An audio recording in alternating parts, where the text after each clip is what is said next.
I was not your ideal student in school. Now it's not what you think. My grades were usually pretty good. I could hang out with the smart kids, the creative kids, the strange kids, the popular kids, pretty much whoever. I was a sociable, if quirky kind of guy, but I was also a bit of a troublemaker. And I remember one day I was causing a teacher some difficulty, and she told me in a frustrated voice, "Go to the office." The classroom went silent. I did not move. She then said, "You don't want me to call the vice principal down here, do you?" And smirking, I said, "Sure, call him down." Now, I don't know how, but that teacher, God bless her, managed to keep her cool, even as the rest of the class chuckled or raised their eyebrows. This is Christ Church, and tonight we are celebrating literally and figuratively Christmas. Christmas from the Christian point of view is a celebration of God coming down from the heavenly offices to the classrooms of our everyday existence, and even to the everyday messes of your life and mine. You know, for a lot of us, Christmas is a sort of mixed drink of nostalgia and loss, memories and magic, the lights of the downtown, the lights on the living room tree, the excited faces of children, the faces we see no longer but miss so dearly.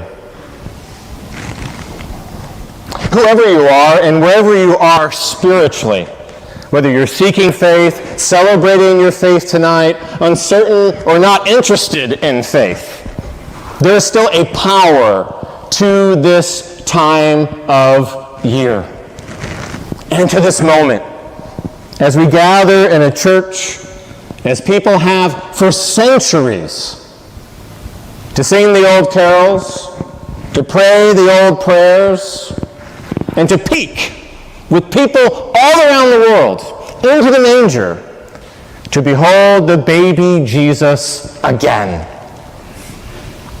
But Christmas, from the Christian point of view, is not about, despite piles of unfolded cultural laundry, the most wonderful time of the year.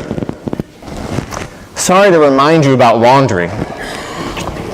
Christmas is about finding God in the messes and the mangers of your life. Yes, even in the laundry.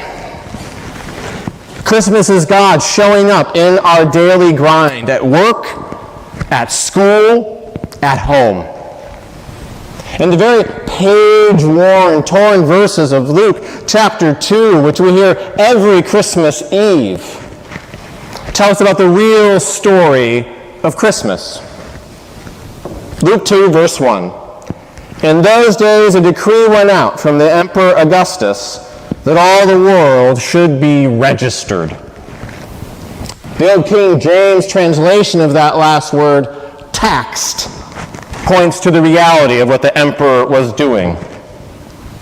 And Mary and Joseph, a young working class couple, pregnant with child, and just trying to get by in that messy season of life, suddenly have to deal with one more thing to do and make an unexpected, ill-timed journey to Bethlehem. They're just trying to do all of the things that are coming at them each day. That sounds like a lot of us, doesn't it? A lot of people today, just trying to keep up, just trying to respond to all the things coming your way.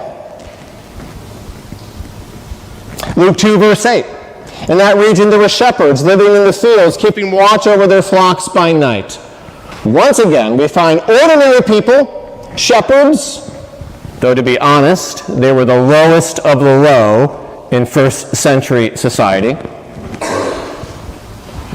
On the job, on the third shift, just going about their business. Christmas is about the majesty of God birthing itself in the human mundane. Christmas is about the mystery and majesty of God birthing itself in the human mundane. No, there is no holy mountain here. There is no ancient monastery. There are men at work in a field. There's a young couple in less than ideal guest accommodations. There is pregnancy with its fears, frustrations, and joys. There is the reality in the first century in Israel of national and global politics. In short, there is everything going on of what it means to be human.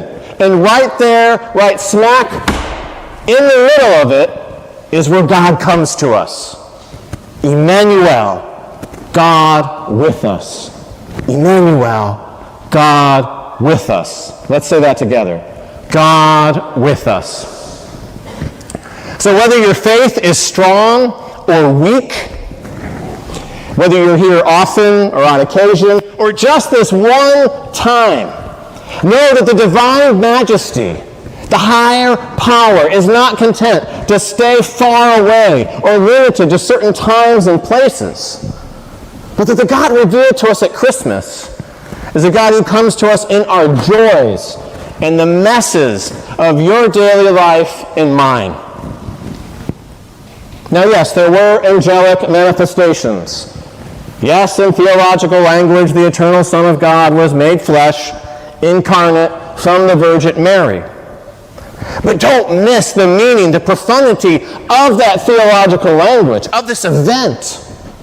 Christmas is for your life right now.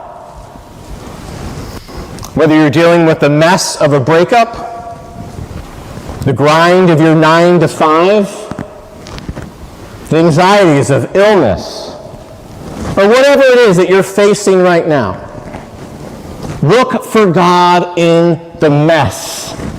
Peek in the mangers of your daily life and be shocked to discover that God is right there. Like the shepherds, be flabbergasted to discover that God did not send his angelic messengers to the priest at the temple, but to you, grinding on your shift, out in some field on the edge of town in the middle of the night. As my classmates chuckled and reacted to my insubordination, the teacher called the main office and the vice principal came down.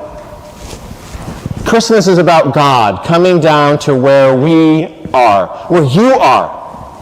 And unlike that vice principal who had to deal with my tomfoolery, God's purpose is to bless you, to sustain you through thick and thin, and to give you the gift of salvation and joy in his Son, Jesus Christ, Emmanuel, God with us.